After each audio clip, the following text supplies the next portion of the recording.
Identity and Difference by Martin Heidegger quotes, Identity and Difference by Martin Heidegger is a profound philosophical exploration of identity through the structure of metaphysics and the principle of identity itself.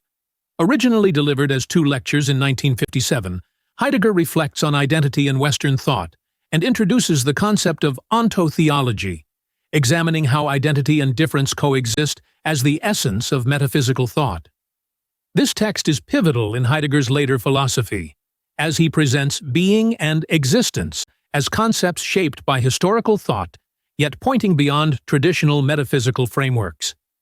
Heidegger's reflection on identity delves into how the same and the different are bound together, thereby challenging readers to consider the nature of identity beyond mere equivalence, inviting an understanding of existence as a dynamic interplay within the world and thought itself.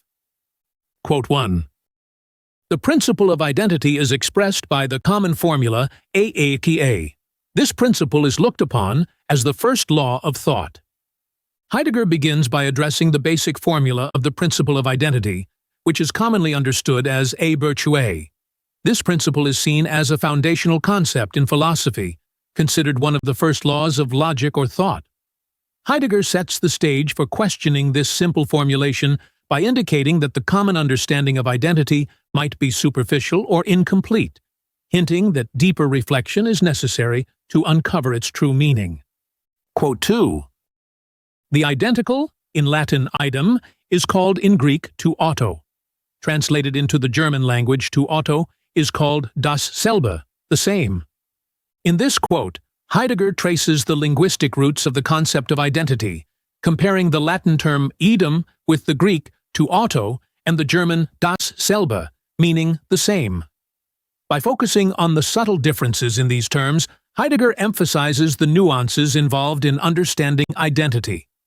He suggests that identity is more about sameness in relation to itself, rather than simple equality, a shift that reorients the traditional view. Quote 3. The more adequate formula for the principle of identity A is A states, therefore, not only that every A as such is the same. Rather, it states that every A as such is the same with respect to itself. Heidegger revises the classical formula A by arguing that it doesn't merely state that A is equal to A, but that A is the same in relation to itself. This interpretation introduces a reflective dimension to identity, suggesting that identity involves a relationship of self-reference or self-sameness, a process of being the same with respect to oneself. This revised formula shifts the understanding of identity from static equality to a dynamic process of self-relation. Quote 4. Unity of identity is a characteristic feature in the being of existence.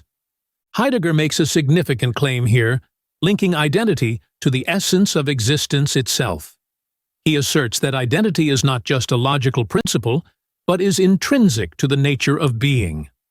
Identity, in this sense, is a unifying force within existence, making it possible for things to appear as coherent entities. Without this unity, Heidegger argues, existence itself would not be possible, and scientific inquiry would lose its foundation. Quote 5. The sameness of thinking and being, as proclaimed in the words of Parmenides, has a longer history behind it than the identity which metaphysics derived from a character of being. Heidegger refers to the ancient Greek philosopher Parmenides, who claimed that thinking and being are the same.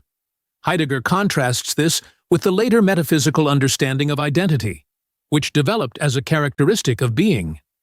This points to a more profound, historical dimension of identity, suggesting that it goes beyond the metaphysical abstraction and reaches back to a more fundamental unity between thought and existence. Quote 6. For Hegel, the object of thought is thought as such. Heidegger emphasizes that for Hegel, the object of philosophy is thought itself, which he elaborates as absolute thought, or the absolute idea. This is a core aspect of Hegel's philosophy, where thought turns inward and reflects upon itself, reaching its ultimate form in self-knowing truth. The absolute idea encompasses both being and knowing, revealing Hegel's speculative approach to understanding reality. Quote 7. The object of thinking for Hegel is being as self-thinking thought, which ultimately becomes self-conscious in the process of its speculative development. Here, Heidegger explains Hegel's view that being, or existence, is intertwined with thought, becoming self-conscious through a dialectical process. For Hegel, this development of thought is not static, but an evolving historical process in which thought gains awareness of itself.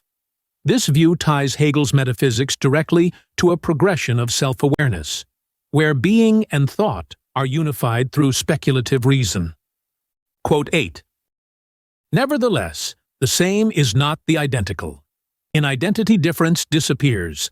In the same, difference appears. Heidegger distinguishes between sameness and identity, explaining that while identity implies the erasure of difference, sameness allows for difference to manifest within it. This is a crucial distinction in Heidegger's thought, as it highlights how sameness preserves difference, unlike the traditional concept of identity, which homogenizes what it encompasses. Quote 9. For Hegel, the object of thinking is thought as absolute notion. For us, the object of thinking is, by way of a first statement, difference as difference.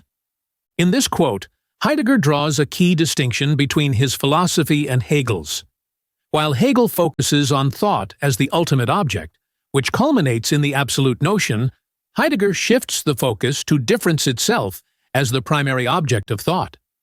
This marks a departure from Hegel's absolute unity toward a philosophy that emphasizes the importance of difference and its implications for being. Quote 10. Cancellation leads to the high-level gathering realm of the absolutely posited truth in the sense of a perfectly unfolded certainty of self-knowing knowledge. Heidegger explains that for Hegel, the process of cancellation, Aufhebung, results in the realization of absolute truth. This process involves overcoming contradictions to reach a synthesis, which ultimately leads to a complete self-knowing truth. Hegel views this as the culmination of the dialectical movement, where thought achieves absolute certainty through this speculative development. Quote 11. The basic character of metaphysics is ontotheologic. Thus, we are enabled to explain how God gets into philosophy. Heidegger introduces the idea that metaphysics, as a discipline, inherently combines ontology, the study of being, and theology, the study of God. This concept of ontotheologic offers an explanation for why and how God becomes a subject of philosophical inquiry. By understanding being as the ground of existence, metaphysics leads naturally to a consideration of God as the ultimate cause or ground, linking both ontology and theology within philosophical thought. Quote 12. Metaphysics is obliged to think in the direction of God because the cause of thought is being, while being is ground in a variety of ways, as logos, as hypokeimenon, as substance, as subject. In this quote, Heidegger argues that metaphysics must contemplate God because being is understood as the foundational cause or ground in different philosophical traditions, whether as logos, reason, substance, or subject. These varied interpretations of being lead to the necessity of considering God, who is conceived as the ultimate ground or cause within metaphysical thought, demonstrating how metaphysical inquiry moves toward theological reflection. Quote 13. The essential ontotheological constitution of metaphysics cannot be explained either on the basis of theologic nor on that of ontologic. Heidegger asserts that the unique structure of metaphysics, which combines ontology and theology, cannot be fully understood by examining them separately. The ontotheological nature of metaphysics is more than just the sum of these two disciplines. Instead, it is the unity of being and God within metaphysical thought that must be understood as an interconnected whole, not as two independent areas of inquiry. Quote 14. The difference of being and existence is the realm within which metaphysics, that is, Occidental thinking in the totality of its essence, can be what in effect it is. Heidegger emphasizes that the distinction between being and existence is fundamental to metaphysics and Western philosophical thought as a whole. This distinction forms the basis upon which metaphysical inquiry operates, providing the conceptual space for philosophy to explore the nature of reality, existence, and being in their fullest expressions. Quote 15. God entered philosophy through the issue which we think, first of all, as being the advance point in the essence of the difference between being and existence. Heidegger explains that the introduction of God into philosophy arises from the fundamental issue of the distinction between being and existence. This difference serves as a key philosophical problem that leads metaphysics to consider God as the ultimate ground or cause of existence, thereby integrating theological concerns into the philosophical framework. Identity and Difference by Martin Heidegger offers an intricate analysis of identity, urging a departure from conventional metaphysics to view existence and thought as intrinsically linked by their historical and ontological foundation. Heidegger's examination of ontotheology reveals that identity is not a static concept, but a field of continuous transformation, where being and thought interact in ways that define existence itself. Through his dissection of identity's foundational aspects, Heidegger draws us toward a more reflective understanding of identity, urging a contemplation of how existence and knowledge of being are realized through the unity of sameness and difference. In doing so, he leaves readers with a vision of metaphysics that calls for thoughtful engagement with the ground of being and the unfolding presence of existence.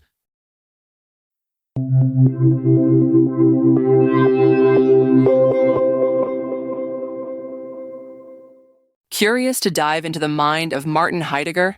With StudyLab Pro's Book GPT, it's possible. Ask questions, explore themes, and discover the depths of identity and difference in an entirely new way. Start your conversation now by clicking on our logo. And if you're hungry for more educational content, subscribe to our channel to keep discovering, learning, and growing. Want more than just videos? Click on our logo now to join us on our platform for multiple choice tests, in-depth content, and tools to help you ace your studies. Get started now.